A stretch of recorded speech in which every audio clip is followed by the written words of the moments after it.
Hello everyone, আসসালামু আলাইকুম। Welcome back to my YouTube channel. আজকের ভিডিওটা আমার কোনো ডেলি লাইফ ব্লগ না। আজকের ভিডিওটা একটু অন্যরকম হতে যাচ্ছে। সো চলো আজকের ভিডিওটা শুরু করা যাক। এটা মেইনলি আমার ফ্রেন্ডের বিয়ে। তো এই ফ্রেন্ডের বিয়েতে 3 দিন ধরে কী করলাম সেটারই ব্লগ আমি একসাথে অ্যাড করে দিচ্ছি। এটা ছিল ওর হলুদের আগের দিন। সেদিন আমরা গিফট কিনতে গিয়েছিলাম, আর এগুলো কিনে এনে তারপর এই গিফটের উপর নাম লেখাচ্ছি আম্মুকে দিয়ে।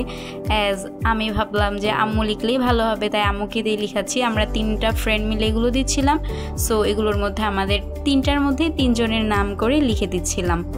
এরপর এই তো আগের দিনের প্রস্তুতিগুলো নিয়ে রাখছিলাম, যা যা পরবো টরবো রেডি করে রাখছিলাম।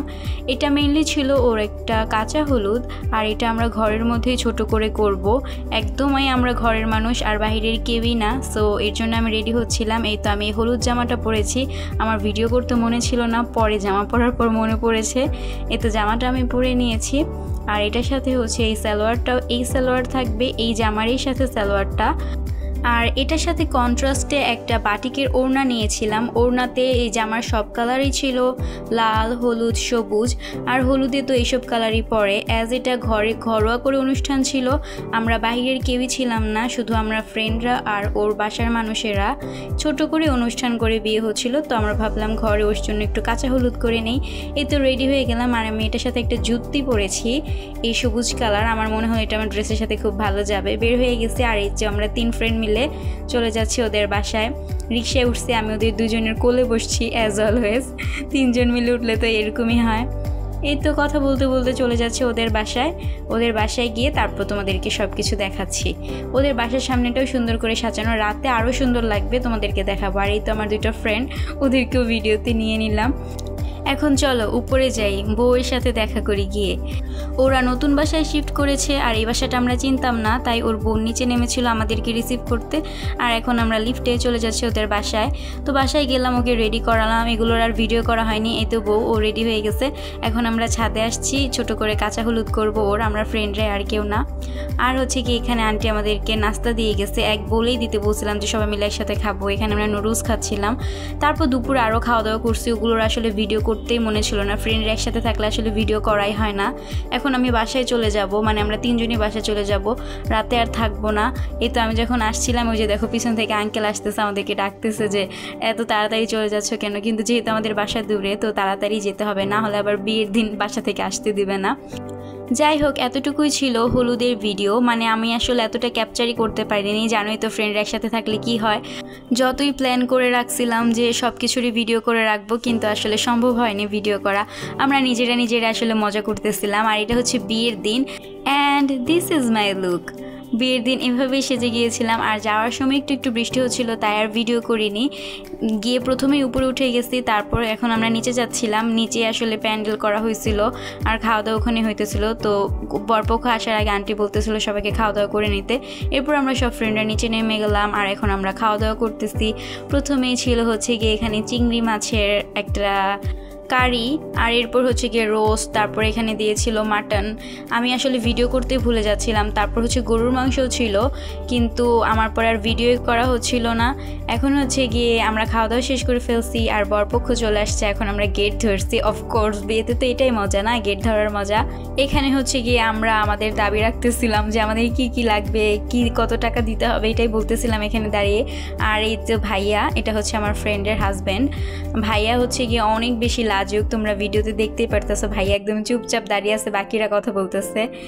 তারপরে এই তো সেই কঠিন মুহূর্ত, কবুল বলার মুহূর্ত। ভাইয়া যখন নিচে আসছে, তখনই ওনার কাছ থেকে বিয়েটা পড়ানো হয়ে গেছে, মানে উনি কবুল বলে ফেলছে। নিচের ওই ফর্মালিটির কাজটা শেষ, আর এখন উপরে আসছে বউয়ের কাছে এটা নেওয়ার জন্য, মানে কবুল বলানোর জন্য বউকে। তো এখানে কাজী সাহেব সব কিছু বলতেছিল, আর আমরা দাঁড়িয়েছিলাম।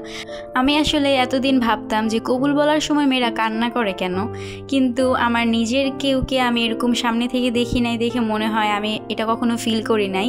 কিন্তু আমার ফ্রেন্ড যখন বলতেছিল, আমি জানি না কেন জানি আমি কান্না করতেছিলাম।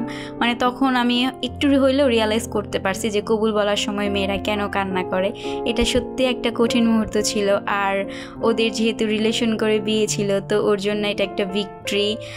ওর জন্য আমরা সবাই অনেক বেশি খুশি ছিলাম যে এত কিছুর পরেও ফ্যামিলি মানছে, আর এটা সম্পূর্ণ ফ্যামিলির মতে হয়েছে। তারা সবাই খুশি ছিল, দুই ফ্যামিলির সবাই রাজি ছিল। আর হচ্ছে কি ওরা দুজনকে অনেক ভালোবাসে, ওরা মেড ফর ইচ আদার। অনেক দুজনকে অনেকই সুন্দর লাগে একসাথে। আমি দুজনের ভিডিও করতে পারি না একসাথে, তাহলে হয়তো আমি এখানে অ্যাড করে দিতাম। মাশাল্লাহ দুজনই অনেক সুন্দর, দুজনের জন্য আল্লাহ ওদেরকে সব বদনজর থেকে বাঁচিয়ে রাখুক, দোয়া করি সবসময় যেন ওদের ভালোবাসাটা এরকম থাকে। আমার ভিডিওটা যদি কেউ দেখে থাকো তোমরাও মাশাল্লাহ বলে দিবা আর ওদের জন্য দোয়া করে দিবা যেন ওদের সংসারের জীবনটা অনেক অনেক বেশি ভালো হয়। আর কি বলবো, এই তো অনেক বেশি ভালো হয় আর অনেক অনেক বেশি সুখে শান্তিতে ওরা থাকতে পারে। ওরা যেন জীবনে সব সাকসেস পায় আর সব সুখ পায়, এটাই দোয়া করি, আমিন সুম্মা আমিন। এরপরে এই তো শেষ, কান্নাকাটির পর্ব শেষ হলো। তারপর নিচে নামালো, এখন বরবউকে সাগরানা দেওয়া হয়েছে। এখানে আমরা সবাই বসছি, আমরা হচ্ছে মেয়ের ফ্রেন্ডরা সবাই বসছি। ওখানে হচ্ছে বরপক্ষের সাথে কয়েকজন আসছিল, ওরা বসছে। আর আমরাও সাগরানার মুরগি খাচ্ছিলাম ওদের সাথে বসে বসে। তারপর হচ্ছে গিয়ে আর কি সব কিছু শেষ হলো, ওদেরকে বিদায় দিয়ে তারপর রাতে বাসায় চলে যাচ্ছিলাম। এই এত মজা করলাম 2-3 দিন, তারপর খারাপই লাগতেছিল যখন ওকে বিদায় দেওয়া হলো। আসলে মেয়েদের জীবনটাই এমন, আর কিছু করার নেই। বাসায় চলে আসছে, ওই দিন আর কোনো ব্লগ করা হয় না। এটা হচ্ছে পরের দিনের ব্লগ। আমি কোচিংয়ে যাচ্ছিলাম, আজকের দিনটা অনেক বেশি হেক্টিক যাবে। আমি 2 দিন ধরে ক্লাস করতেছি না কোনো। তারপর আজকে যাচ্ছি, আর আমার ফ্রেন্ডও ছিল না আমার সাথে। ও আজকে যেহেতু আমাদের 2টা ক্লাস হবে, সো ও সেকেন্ড ক্লাসে যাবে, তাই আমি ফার্স্ট ক্লাসের জন্য সকালেই বের হয়ে গেছিলাম। আর এই তো আমাদের কোচিংয়ের নিচের ইন্টেরিয়রটা তোমাদের দেখাই, এটা খুবই সুন্দর। আমি অনেক দিন ধরে ভাবতেছিলাম দেখাবো, কিন্তু নিচে মানুষ থাকে তাই দেখাতে পারি না। আজকে পুরো ফাঁকা ছিল বলে ভিডিও করলাম। দেখো, মনে হয় না যে একটা আর্ট গ্যালারিতে চলে আসছি। অনেকই সুন্দর এই জায়গাটা, আমার কাছে অনেক ভালো লাগে। এটা হচ্ছে পুরো একটা পাশ তোমাদেরকে যেটা দেখালাম, আর আরেকটা পাশে হচ্ছে এরকম ছবির ফ্রেম লাগানো, রবীন্দ্রনাথ ঠাকুর, কাজী নজরুল ইসলাম ওনাদের। তারপর এই তো ক্লাস করা শেষ। আর ক্লাস যখন আসছিলাম কি সুন্দর ছিল না। আর এই যে এখন দেখো বৃষ্টিতে সব ভিজে গেছে, খুব বেশি বৃষ্টি হইতেছে কয়েকদিন ধরে। তারপর বের হয়ে আমরা বেলপুরি খেলাম। বেলপুরি পেয়েছিলাম, অনেক দিন ধরে খেতে ইচ্ছা করতেছিল কিন্তু পাইতেছিলামই না। আর এই রাস্তার বেলপুরিগুলো আমার খুব ভালো লাগে খেতে। আমার ভয়েসটা অন্যরকম শোনা যেতে পারে, কারণ আমি এই বিয়ে বাড়িতে 2 দিন চিল্লাফাল্লা করে আমার একদম গলার অবস্থা খারাপ। তো আমি চেষ্টা করতেছি আমার বেস্টটা দিয়ে কথা বলার। যাই হোক, ওইখান থেকে বেলপুরি খেয়ে সামনে গিয়ে দেখি আরেকটা বেলপুরি, ওই অ্যাঙ্কেলের বেলপুরি অনেক মজা, তাই ওখান থেকে আবারও বেলপুরি খেয়ে নিলাম। তারপরে এই তো বাসায় চলে আসতেছি। আর আজকে যেহেতু অনেক বৃষ্টি ছিল, তো রাস্তাঘাটের অবস্থা এরকম বাজে, সব জায়গায় একদম কাদা টাদা দিয়ে ভরা। আমার বোরকার অবস্থাও খারাপ হয়ে গেছে, বৃষ্টির দিনে আর বোরকা পরে যাওয়া যাবে না, আমার জুতা টুতা সব অবস্থা খারাপ। বাসায় এসে গোসল করে এখন খাওয়া দাওয়া করবো। আম্মু আজকে রান্না করছিল হচ্ছে জলপাই দিয়ে ডাল আর ছোট মাছের চচ্চড়ি। বাসায় যেহেতু গ্যাস ছিল না, তো রাইস কুকারে যা যা রান্না করা যায়, যতটুকু রান্না করা যায় আম্মু রান্না করে নিছে। আর আজকের ব্লগটা ছিল এই পর্যন্তই। আমি কোনো প্রপার ভিডিও দিতে পারিনি, 2-3 দিনেরটা একসাথে মিক্স করে দিছি। কেমন লাগলো জানিও। আজকের ব্লগটা এই পর্যন্ত। আল্লাহ হাফেজ।